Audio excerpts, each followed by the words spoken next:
कहानी की शुरुआत फ्यूचर यानी काफी आगे के टाइम से होती है, जहाँ एक वायरस की वजह से इंसानों की आबादी बहुत ही कम रह गई है। तकरीबन 2 मिलियन लोग ही पूरी दुनिया में जिंदा बचे हैं, पर ये भी नॉर्मल नहीं है, बल्कि वायरस की वजह से इनकी भी देखने की ताकत जा चुकी है, यानी ये अंधे हो गए हैं। सिर्फ यही नहीं, बल्कि अगर किसी का बच्चा भी पैदा होता है तो वो भी देख नहीं पाता। अब इतना टाइम गुजर गया है, ऊपर से वायरस की ये तबाही, तो यह टेक्नोलॉजी की एडवांस दुनिया बहुत ही पीछे रह गई है। इसी वजह से लोगों को पुराने जमाने की तरह कबीलों की सूरत में यहाँ रहना पड़ता है। अब क्योंकि सारे अंधे थे, इसलिए देखने की ताकत को अच्छा नहीं समझा जाता था, सिर्फ वहम ही माना जाता। और जो भी देखने की ताकत के बारे में बात करता या कोई भी इस ताकत के साथ पैदा होता तो उसे बहुत बड़ी सजा दी जाती, यानी कि जिंदा ही जला दिया जाता था। अब कुछ अंधे लोगों की देखने की सेंस भले ही ना हो, लेकिन उनके बाकी सेंसेस बहुत अच्छे से काम करती थी, यानी कि सूंघने, सुनने और किसी भी चीज को महसूस करने की, जिनकी मदद से वो कबीले वालों को रास्ता बताते और आने वाले वक्त और मौसम के बारे में भी प्रेडिक्शन पेशन गोई करती थी। अब हमें क्वीन रानी का शहर दिखाया गया, जहाँ रानी का राज था। उसने अपनी एक आर्मी बनाई हुई थी, जिसका नाम विच फाइंडर आर्मी था। अब रानी बहुत रिलीजन मजहबी थी, और ये देखने ना देखने को इस वक्त का एक मजहबी समझा जा रहा था, इसलिए जो भी इस बारे में बात करता, रानी उसे बहुत ही दर्दनाक मौत देती थी। चलाकर विच फाइंडर आर्मी का काम ऐसे लोगों को ढूंढ कर लाना था जो देख सकते हैं। अब यहाँ रानी के एरिया में एक डैम भी था, जिसकी मालिक रानी ही थी, इसलिए इसका महल वही बना दिया गया था। अब हमें एक कबीला दिखाया गया, जो घने जंगलों के बीच बनाया गया था। इसका एक सरदार था, जो बहुत ही बहादुर ताकतवर था। उसके पास किसी मॉन्स्टर जैसी ताकत थी, जिसका नाम बाबा बोस था। अब बाबा बोस की वाइफ की हालत काफी खराब थी, क्योंकि उसका बच्चा पैदा होना था, जिसमें उसकी मदद कबीले की बूढ़ी औरत कर रही थी, जो यहाँ के डॉक्टर थी। अब उसकी वाइफ तड़पते हुई अपने हस्बैंड बाबा बोस के बारे में पूछती है, जिस पर डॉक्टर बताती है कि वो अभी कबीले के लोगों के साथ किसी जरूरी काम से गई है, क्योंकि उन्हें कोई खतरा महसूस हो रहा था। अब असल में वो खतरा विच फाइंडर आर्मी का था, क्योंकि वो कबीले पर हमला करने वाली थी। उस आर्मी का मानना था कि बाबा बोस की वाइफ, जिसका नाम मेग्रा है, वो एक विच चुड़ैल है या कहीं के मॉन्स्टर है, इसलिए उन्हें कैद करके हमें मार देना चाहिए। अब ये विच फाइंडर आर्मी उसे ही पकड़ने जा रही है, और इनका कहना था कि इस मिशन में जो भी हमारे रास्ते में आएगा, हम इसे मार देंगे। अब ये बात कबीले के लोगों को पता थी, इसलिए वो अपने सरदार की वाइफ मेग्रा को बचाने के लिए पूरी तरह लड़ने को तैयार थे। हालांकि अंधे थे, पर फिर भी लड़ने में बहुत माहिर थे। और यहाँ वो अपने सूंघने और सुनने की ताकत से ये अंदाजा लगा लेते हैं कि विच फाइंडर आर्मी करीबी है, जो दूसरे लोगों की आर्मी के साथ हम पर हमला करने के लिए आ रहे हैं। अब बाबा बोस अपने कबीले का हौसला बढ़ाता है। उसका ये भी कहना था कि मैं यहाँ किसी भी बात की परवाह नहीं करूंगा, बल्कि अपने कबीले को बचाने के लिए अपनी जान भी देनी पड़ी तो दे दूंगा। अब उसकी ये बातें सुनकर पूरा कबीला जोश में आ गया, और वो पूरी तरह जंग के लिए तैयार थे, हाथों में हथियार लेकर। साथ में वो नारेबाजी भी कर रहे थे। उधर विच फाइंडर आर्मी का जनरल कबीले के एक आदमी को पकड़ लेता है, जिसका नाम बेक्स था। अब बेक्स बाबा बोस को बिल्कुल भी पसंद नहीं करता था, क्योंकि उसी के कहने पर कबीले वालों ने बेक्स की फैमिली को मार दिया। इसलिए वो यहाँ इस दुश्मन आर्मी की मदद करता है, यानी अपने सरदार बाबा बोस के खिलाफ बगावत करता है। वह जनरल को एक ब्रेसलेट देता है, जिससे उन्हें ये पता चला कि मेग्रा के बच्चों के असली बाप बाबा बोस नहीं, बल्कि एक दूसरा आदमी है, जिसका नाम जरला है। अब ये जरला नाम सुनकर जनरल काफी हैरान रह गया, क्योंकि वो जानता था कि जरला एक ऐसा आदमी है जिसकी आंखें ठीक है, वो देख सकता है, जिसके खोज जनरल पिछले काफी अरसे से कर रहा है। अब अगर ये मेग्रा तक पहुंच गई तो जरला का पता भी मिल जाएगा। इसलिए जनरल यहाँ काफी खुश दिखाई दे रहा था, क्योंकि ऐसा करके रानी का हुक्म भी पूरा हो जाएगा और जनरल को भी बहुत फायदा मिलने वाला था। अब वो बेक्स को मारकर उससे पूछता है कि तुम्हारे कबीले का क्या प्लान है और अपने हिफाजत के लिए उन्होंने क्या कर रखा है, जो सब कुछ बेक्स जनरल को बता देता है। अब मेग्रा एक बच्चे को पैदा करती है, जो लड़की थी, लेकिन तभी उसे एहसास हुआ जैसे मेरे पेट में अभी एक और बच्चा है। यह देखकर डॉक्टर उसका ऑपरेशन करती है, और यहाँ वो दूसरे बच्चे को भी पैदा कर देती है। इस बार से मेग्रा काफी खुश थी कि मैं जुड़वा बच्चों की माँ बन गई हूँ, जिनमें एक लड़का है और एक लड़की। जंगल के बीचों बीच एक काफी बड़ी पत्थरों की दीवार बनाई गई थी, जिसके उस पार से विच फाइंडर आर्मी कबीले के लोगों पर हमला करने के लिए आ रही थी। आर्मी के कुछ लोग इस तरफ आकर कबीले वालों से लड़ने लगे। अब हालांकि कबीले के लोग काफी बहादुरी से उनका सामना करते हैं, पर जल्दी उन्हें एहसास हो गया कि ये आर्मी काफी बड़ी है और हम पर भारी पड़ रही है, और दूर पत्थरों की दीवार से और लोग भी आ रही है। तो इसलिए ये लोग रस्सियां ही काट देती है, जिससे पत्थरों की ये दीवार जो बॉर्डर बनी हुई थी, वह तेजी से नीचे गिरने लगी, और इसके नीचे दबने से विच आर्मी के बहुत सारे लोग मारे जाते हैं, और बाकी को इन्होंने एकजुट होकर मार दिया था। सब कुछ नॉर्मल होने के बाद बाबा बॉस को पता चला कि विच फाइंडर आर्मी के कुछ लोग अभी भी जिंदा हैं, जो तूफान रुकने के बाद जनरल के साथ यहाँ दोबारा हमला करेंगे। तो वो फिर से जंग की तैयारियां करना शुरू कर देती है। अब बाबा बॉस आकर अपनी वाइफ और बच्चों से मिलता है। उनसे मिलकर उसे खुशी तो बहुत हुई, लेकिन वो इनके फ्यूचर के बारे में काफी परेशान लग रहा था। वो जब बाहर आया तो कबीले वाले बाबा बॉस को इस बात के लिए मनाने लगे कि आप अपनी वाइफ और दोनों बच्चों को विच फाइटर आर्मी के हवाले कर दें, क्योंकि उनकी वजह से वो आर्मी हमारे पीछे पड़ी हुई है, जिसके बाद कबीले वाले सुकून से रह सकेंगे। पर बाबा बॉस ऐसा करने से साफ साफ मना कर देता है, जिस बात को लेकर उसमें और कबीले वालों में बहस हो जाती है। अब इनकी बहस के बीच यहाँ डॉक्टर आ गई, जो सबको चुप करवा के कहती है कि आपस में लड़ना बंद करो, हमें यहाँ से एक खुफिया पुल के पास जाना चाहिए जो लकड़ी का है, जिसे पार करके हम उस तरफ जाकर यहाँ से निकल जाएंगे। डॉक्टर का ये आइडिया सबको काफी पसंद आया, इसलिए वो इसकी बात मानकर पुल के पास आ गई और सब इस पर चलना शुरू कर देती है। ये सब उस पार पहुँचने ही वाले थे कि यहाँ वो आर्मी आ गई, पर अंधे होने की वजह से उन्हें पता ही नहीं चल पाता कि यहाँ कोई पुल भी है, क्योंकि ये खुफिया पुल था। अब जैसे सारे कबीले वाले उस तरफ पहुँचे, जनरल को पता चल गया कि यहाँ पुल है, क्योंकि उसने बैग्स को पुल पर फेंक कर इस बात का पता लगवा लिया था। इसीलिए अब ये आर्मी भी पुल पर चढ़कर उस तरफ जाने लगती है, जो देखकर बाबा बॉस रस्सियां ही काट देता है, जिससे पुल टूट गया और आधी आर्मी नीचे गिरने से मारी जाती है। लेकिन बैग्स को गिरने से पहले बाबा बॉस खींचकर इस तरफ कर लेता है और ऐसे उसकी जान बचा ली गई, क्योंकि वो जैसा भी था अभी भी इस कबीले का हिस्सा था। अब जनरल इस बार भी नाकाम रह गया, इसीलिए अपने लोगों के साथ वापस चला जाता है। एक परिंदे के जरिए जनरल की नाकामी की खबर रानी तक पहुंच जाती है और अब वो अपने काउंसिल के पास जाकर उन्हें ये बात बताती है, और ये भी कि मैं जरला के पीछे इसलिए पड़ी हुई हूँ क्योंकि उसने मेरी बहन को मारा था और अब मैं उसे ढूंढकर अपना बदला लूंगी, जो तभी मुमकिन हो सकता है जब हमारे हाथ मेगरा लग जाएगी। अब काउंसिल का हेड कहता है कि वैसे भी हमें जरला और उसके दोनों बच्चों को मार ही देना होगा, क्योंकि उनके पास देखने की ताकत है जो एक शैतानी ताकत है। इस बात पर रानी भी राजी हो गई। तो अब ये उन तीनों को मारने के लिए विच फाइंडर की एक और आर्मी उनके पीछे भेज देती है। उधर कबीले के लोग एक चट्टान पर खड़े थे, जहाँ मेगरा सबको जरला की सच्चाई बता देती है कि उसके पास देखने की ताकत है और वो इन बच्चों का असली बाप है। वो अंधा होने ये देखने की ताकत जिसे इस दौर में मुझसे बनाया हुआ है, वो इस पर यकीन नहीं करता। उसका मानना था कि एक न एक दिन मैं अपनी देखने की ताकत से दुनिया को बहुत खूबसूरत बना दूंगा। ये बताकर वो सबको जरला की बताई हुई एक वैली इन्हीं वादी में लेकर जाती है, जो भी बेहद खूबसूरत थी और एकदम पुरसकून सुनसान थी, जहाँ कोई भी नहीं आ सकता था, इसलिए यहाँ कोई खतरा नहीं था। तो ये लोग खुद को यहाँ महफूज समझते हैं। अब बाबा बॉस दोनों बच्चों के साथ नदी किनारे आया और उन्हें गोद में लेकर लंबी सांस लेता है। यहाँ हमने नोटिस कर लिया कि दोनों बच्चों के पास भी देखने की ताकत है, अपने असली बाप जरला की तरह। इसीलिए तो वो आर्मी इन तीनों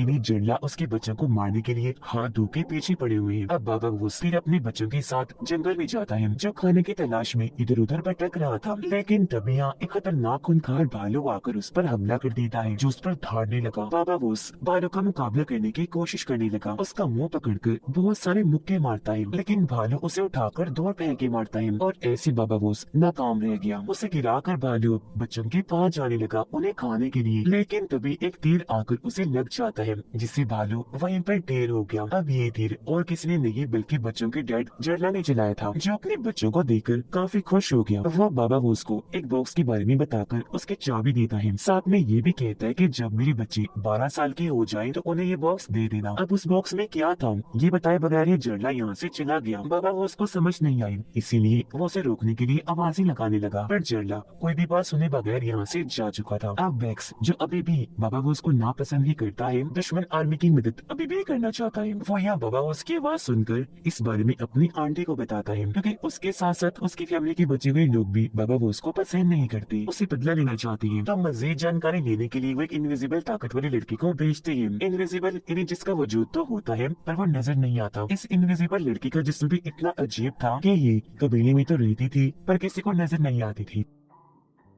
उधर बाबा बॉस और उसकी वाइफ मेगा उस बॉक्स को खोल लेती है और अपनी बाकी सेंसेस से महसूस कर लेते हैं कि इसमें पुरानी टेक्नोलॉजी और जो महान जहीन लोग गुजर गए हैं उनके बारे में लिखा हुआ है, जिनके यहाँ बहुत सारी किताबें थी। ये किताबें पढ़ के एक दिन इनके बच्चे पढ़ना लिखना जान जाएंगे और अपने नए सफर पर निकल पड़ेंगे, जो उनके डैड जरला की ख्वाहिश है, और दुनिया में नई नई चीजें भी लाएंगे और इसे खूबसूरत भी बनाएंगे। अब मेगरा को ये सुनकर जरा भी अच्छा नहीं लगता। वो इस बॉक्स को बंद करके फौरन इसे जमीन में दफन करने का कह देती है और ये भी कि मेरे बच्चे ये सब नहीं करेंगे, उन्हें भी इस बॉक्स से दूर रखा जाए। अब जब ये बातें हो रही थी तो बाबा बॉस और डॉक्टर को पता चला कि हमारी ये बातें कोई सुन रहा है, जो वही इनविजिबल लड़की थी। अब बाबा बॉस उसे पकड़ने गया तो उसे यहाँ से भागना पड़ा और वो आकर बैग से झूठ बोल देती है कि बाबा बॉस अपने बच्चों के साथ खेल रहा है, पर वो इस पर यकीन करके रोज एक मैसेज लिख के बोतल में डालकर नदी में फेंक देता है, जो असल में बाबा बॉस की जानकारी थी ताकि ये मैसेजेस रानी तक पहुँच जाए और वो कबीले पर हमला करने के लिए यहाँ जनरल को भेज दे। अब डैम में एक मैसेज आया था जो जनरल ने रानी के लिए भेजा था कि मैं जंग खत्म करके वापिस आ रहा हूँ, पर यहाँ रानी को शक हुआ। उसे लगा कि इस मैसेज में छेड़छाड़ करके इसे बदला गया है। उसे काउंसिल वालों पर शक हुआ क्योंकि काउंसिल के कुछ लोग रानी के खिलाफ हो गए थे। उनका मानना था कि रानी बहुत ही जुल्म कर रही है। वो विच फाइंडर आर्मी के जरिए बहुत सारे कबीलों को मरवा चुकी है जो मासूम लोग थे, जो सब वो ना देखने वाली मजहब की वजह से कर रही है। अब रानी को इस बात से गुस्सा आ गया कि कुछ काउंसिल के लोग मेरे खिलाफ हो गई हैं, इसलिए वो उनको फांसी पर लटकाकर पहले करंट के झटके लगाती है, फिर उन्हें जलाकर मरवा देती है। अब कहानी में 3 साल गुजर गए जहाँ मेघना के बच्चे थोड़े बड़े हो गए हैं और अपने देखने की ताकत को कबीले वालों से छुपा के रखते हैं, पर यहाँ पर किए जाने वाले रिचुअल, जादू और रहन सहन को देखकर उन्हें बहुत मायूसी होती है और ऐसी ही जिंदगी मजबूरन उन्हें भी गुजारनी पड़ रही थी। लेकिन अब कहानी में आखिरकार 12 साल और गुजर गए जहाँ अब वो काफी बड़े हो चुके थे, पहले से और समझदार। अब मेघना और डॉक्टर नदी किनारे बैठकर बातें कर रही होती है। वहाँ उनकी बात इस टॉपिक पर हो रही थी कि बच्चों को अपने डर जड़ला के बताए हुए रास्ते पर चलना चाहिए या नहीं, यानी उनको वो बॉक्स देकर, जिस पर मेघना कहती है कि मैं चाहती हूँ मेरे बच्चे किसी उलझन में ना पड़कर नॉर्मल इंसान की तरह जिंदगी गुजारें, जिस पर डॉक्टर जवाब देती है कि तुम्हें ये बात अपने बच्चों पर छोड़नी चाहिए कि वो कौन सा रास्ता चुनना पसंद करेंगे, क्योंकि ऐसे उनकी जिंदगी खुशगवार गुजरेगी, यहाँ तक कि हमसे भी कई गुना बेहतर, और उन्हें वो बॉक्स हमें दे देना चाहिए। जिस पर अब मेघना कोई बात नहीं करती, चुप रहती है। अब मेघना की मना करने के बावजूद भी रात को डॉक्टर दोनों बच्चों को किताबें देने की कोशिश करती है, पर बच्चे वो किताबें लेने से इनकार करके वहाँ से चले जाते हैं क्योंकि वो अपनी मॉम को नाराज करना नहीं चाहती थी। पर काफी देर के बाद दोनों बच्चे उन किताबों को लेकर आपस में बात करते हैं। मेघना का बेटा कहता है कि मुझे लगता है हमें उन किताबों को पढ़ना चाहिए। अब उन बच्चों की ये बात छुपकर बाबा बॉस ने भी सुन ली थी। वो जाकर ये सब डॉक्टर को बताते हैं कि बच्चे पढ़ना चाहते हैं, पर ये बात राज रहनी चाहिए, उनकी माँ को इस बारे में पता ना चले, वरना वो इन किताबों को जला देगी, क्योंकि मैं खुद चाहता हूँ कि बच्चे अपना रास्ता खुद चुने। अब काफी दिन के बाद बच्चे वो किताबें चुराकर सबसे दूर एक अलग जगह पर आ गए। चोरी छुपे वो किताबों को पढ़ने लगते हैं। सबसे पहले वो ABC सीखते हैं और फिर वक्त के साथ साथ पूरा पूरा सेंटेंस, जुमला पढ़ने के भी काबिल हो गई, यानी एक किस्म का वो यहाँ पढ़ने के थे। जिसके बाद वो पूरे किताब पढ़ के गुजरे हुए महान जहीन लोगों के बारे में जानते हैं कि वो हमसे कितने एडवांस्ड और कितने बेहतर थे और किस तरह अपनी जिंदगी गुजारती थी। उधर जनरल काफी सालों के बाद जवानी के पास वापिस आता है और उसके सामने अदब से झुक जाता है। कहने लगा कि मैं इतने सालों के बाद अगर वापिस आया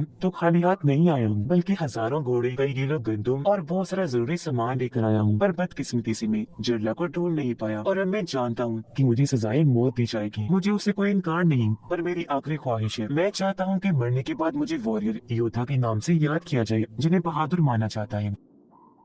रानी उसकी ये बात मान गई और उसे डैम से नीचे कूद जाने का कहती है। पूरी तैयारी करके वो कूदने ही वाला था कि तभी रानी को बैग्स का वो भी बोतल वाला मैसेज मिल जाता है। वो जनरल को रोक देती है क्योंकि अब उसे बाबा बॉस और उसके कबीले की खुफिया लोकेशन पता चल गई थी, जहाँ पर जाहिर है मेघना और उसके बच्चे भी होंगे। अब रात के वक्त कुछ बड़े लोगों को एक फेस्टिवल त्योहार में जाना था, जिनमें बाबा बॉस, मेघना और डॉक्टर भी शामिल थी, साथ ही इनके कबीले के कुछ और लोग। अब बाबा बॉस को अपने बच्चों की हिफाजत की फिक्र थी, पर वह फिर भी तैयार था। सुबह होते ही ये अपना सफर शुरू कर देते हैं। फिर फेस्टिवल में पहुँचते पहुँचते इन्हें रात हो जाती है। अब ये लोग फेस्टिवल में आ तो गए थे, पर इन्हें पता नहीं है कि यहाँ क्या होने वाला है, और यहाँ दूसरे कबीले के लोग भी आए हुए थे। अब यहाँ मेघना के बच्चे भी चोरी छुपे इनका पीछे करते हुए यहाँ आ जाते हैं, जहाँ इन्हें पता चला कि ये फेस्टिवल आग का है, जिसके अंदर 5-6 लोगों को बांधा हुआ है, क्योंकि उन पर इल्जाम था कि वो देख सकते हैं। इसलिए अगले ही पल जैसे फेस्टिवल शुरू हुआ, उन्हें आग लगाकर जला दिया जाता है और इस तरह उन मासूम लोगों की जान चली गई, जिसके इर्द गिर्द सभी कबीलों के लोग नाचने लगे और ऐसे आपस में एक हो जाते हैं। अब ये देखकर मेघना की बेटी काफी गुस्सा हो जाती है और वो इन पर चिल्लाने लगी, पर उसका भाई मुंह पर हाथ रख के उसे रोक देता है। अब फेस्टिवल में ये चीज देखकर बाबा बॉस और उसके साथियों को भी बहुत दुख हुआ। अब यहाँ डॉक्टर इन्हें बताती है कि ये सब रानी का किया धरा है, उसके ये फजूल रिचुअल और मजहब के नाम पर फैलाई गई ये बातें हर जगह फैली हुई है, जिनका लोगों पर बुरा असर पड़ता है और वो भी देखने वाले इंसानों को मार देते हैं। अब मेघना का बेटा इस फेस्टिवल को छोड़कर दूर निकल आया, क्योंकि ये जुल्म देखकर उसकी तबीयत खराब हो रही थी, उसे उल्टियां होने लगती है। लेकिन तभी यहाँ उसे एक किडनैपर पकड़ लेता है जो लोगों को अगवा करके उन्हें बंदी बना लिया करता था, जिसके बाद उन्हें बेच देता था। अब वो मेगरा के बेटे को भी पकड़कर अपने साथ ले जाने लगा, जहाँ पर उसने और भी कई सारे कबीले के बच्चों को बंदी बनाया हुआ था। अब मेगरा की बेटी को अपने भाई के गुम होने का पता चल गया, इसलिए वो ये बात जाकर अपने वोन डैड को बताती है। ये बात जब पूरे कबीले में फैली तो हर कोई उसकी तलाश में निकल गया। उधर किडनैपर सभी बच्चों को एक खुफिया रास्ते से गुजार कर एक सुनसान इमारत में ले आया, जहाँ आते सबके मुंह खोल दिए जाते हैं। उधर वो लोग मेगरा के बेटे की तलाश में उस रास्ते पर आ गई जहाँ से भी किडनैपर बच्चों को लेकर गुजरा था। यहाँ पर एक मैसेज लिखा हुआ था जो और किसी ने नहीं बल्कि मेगरा के बेटे ने ही लिखा था कि मैं अभी जिंदा हूँ और इस रास्ते पर चलो तो मुझ तक पहुँच जाओगे। अब इस हिंट इशारे के बारे में पढ़ के मेगरा की बेटी सबको बताती है, पर ये जानकर मेगरा काफी हैरान रह गई कि मेरे बच्चे को पढ़ना लिखना आता है। वो दुखी होते हुए रोने लगी, काफी नाराज भी होती है, अपनी बेटी पर गुस्सा करने लगी कि तुमने इतनी बड़ी बात मुझसे अपनी माँ से छुपा के रखी। जिस पर उसके बेटे कहते हैं कि हाँ वो क्योंकि मैं डैड के रास्ते पर चलना चाहती हूँ, वो ये हमें ठीक लगा तो हमने चुन लिया। अब फिलहाल इन बातों का टाइम नहीं था, मेगरा के बेटे को ढूंढना बहुत जरूरी था, इसलिए वो इस बात को यहीं पर छोड़कर उसे ढूंढने की मिशन पर फिर से आगे बढ़ती है। कुछ ही देर बाद ये इस पुरानी इमारत तक पहुँच जाती है जहाँ पर किडनैपर ने बच्चों को बंदी बना के रखा हुआ था। अब बाबा बोस इन सबको यहीं पर रोककर खुद अकेला ही अंदर जाने का फैसला करता है कि मैं अकेला ही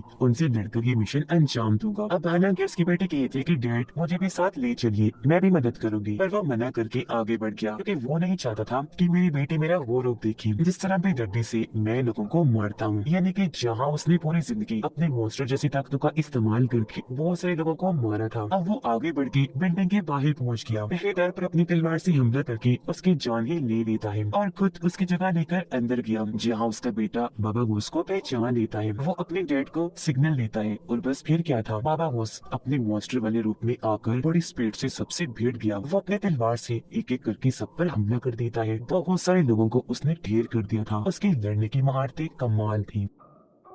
अब अपने डैड का ये रूप देखकर कुछ देर के लिए तो उसका बेटा भी हैरान रह गया और यह बाबा बॉस सबको मारने के बाद आखिर में मेन किडनैपर को भी पकड़ लेता है और उसकी गर्दन में अपनी तलवार जोर से घुसाकर उसकी जान निकाल लेता है। और ऐसे उसने अपने बेटे के साथ साथ बाकी बच्चे को भी आजाद करवा दिया था। सारे बच्चे जब बाहर आए तो मेगरा अपने बेटे को सही सलामत पाकर बहुत खुश हो गई और उसे गले से लगा देती है, पर अगले ही पल गुस्से में वो दूर हट गई। उसे याद आ गया था कि मेरे बच्चों ने मुझसे झूठ बोला। अब कबीले में वापिस आने के बाद दोनों बच्चे मेगरा को मनाने लगी कि मॉम मान जाए ना, क्योंकि बेशक हम आपका कहा मानती, पर एक न एक दिन हमें अपने बाप जिरला के बताए हुए रास्ते पर चलना ही था। अब थोड़ी देर में मेगरा मान गई, उसका दिल पिघल गया। वो अपने बच्चों को माफ करके उन्हें गले से लगा लेती है, कहती है ठीक है मेरे बच्चों, पर तुम हमेशा इस कबीले की मेंबर रहोगी, फिर चाहे तुम यहाँ रहो या कहीं भी। बाहर बाबा उसको कुत्तों के भौंकने की आवाजें आई, जिससे उसने महसूस कर लिया कि विच फाइंडर आर्मी के साथ उनका जनरल यहाँ पर आ रहा है हमला करने के लिए, ताकि वो मेगरा और उसके बच्चों को पकड़ ले। कुछ देर में जनरल कबीले में आ ही गया और यहाँ के सभी लोगों को धमका कर अपने कब्जे में कर लेता है। पर यहाँ मेगरा का बेटा चला के दिखाता है। वो बैक्स के गले पर चाकू रख के उसे बंदी बना लेता है और चुपचाप अपनी फैमिली को यहाँ से निकाल लेता है। और अब यह बाबा बोस अपनी पूरी फैमिली को लेकर कबीले से अलग हो जाता है और जंगल के रास्ते आगे बढ़ने लगा। यहाँ मेगरा का बेटा बैक्स को मारता नहीं बल्कि उसे जिंदा ही छोड़ देता है, ताकि उसे भी इस बात का एहसास हो कि उसके दुश्मन बाबा बोस या उसकी फैमिली नहीं बल्कि वो दुश्मन आर्मी है जिनका वो साथ दे रहा था। अब इतना कुछ होने के बाद भी बैक्स बाबा बोस के साथ गद्दारी करता है। वो वापिस आकर जनरल को बताता है कि बाबा बोस और उसकी पूरी फैमिली यहाँ से भाग चुकी है। अब ये सुनते ही जनरल कबीले वालों के सामने ये ऐलान करता है कि जब तक मेगरा के दोनों बच्चों को मेरे हवाले नहीं कर दिया जाता, आप लोगों के कबीले को विचेस और मॉन्स्टर्स का कबीला माना जाएगा। इस वजह से तुम सबको सजा भी दी जाएगी। बाबा बोस और उसकी फैमिली नदी किनारे आ गई, जहाँ कड़ी मेहनत लगाकर बाबा बोस ने एक कश्ती बनाई थी जिसके अंदर ये लोग बैठ गए और यहाँ से निकल पड़ते हैं। लेकिन इतनी ही देर में यह जनरल और उसकी आर्मी भी पहुँच गयी, क्योंकि वो भी देख नहीं सकते थे, इसलिए जनरल के बच्चों के इतना पास होने के बाद भी उन्हें ये पकड़ नहीं पाते और ये लोग चुपचाप कश्ती लेकर आगे बढ़ते रहते हैं। लेकिन फिर भी जनरल हार नहीं मानता और अपनी आर्मी को पानी के अंदर उतारता है। एक सोल्जर कश्ती के बहुत ही पास पहुंच गया, जिस पर गोली मारकर बाबा बॉस हमला कर देता है। अब पानी में शोर हुआ, जिससे आर्मी को इनकी लोकेशन पता चल गई कि इनकी कश्ती कहाँ पर है। तो अब वो एक एक करके इन पर हमला करने लगते हैं। अब मेगरा के बेटे ने निशाना लगाकर बैक्स को तीर मारा था, जिससे वो मरा नहीं नहीं था, बस जख्मी हुआ था। पर अब जनरल को इतना गुस्सा आ जाता है कि वो तीर को उसके अंदर घुसाकर उसके जान ही ले लेता है, जिस बीच उनकी कश्ती जनरल से काफी दूर निकल गई। तो अब जनरल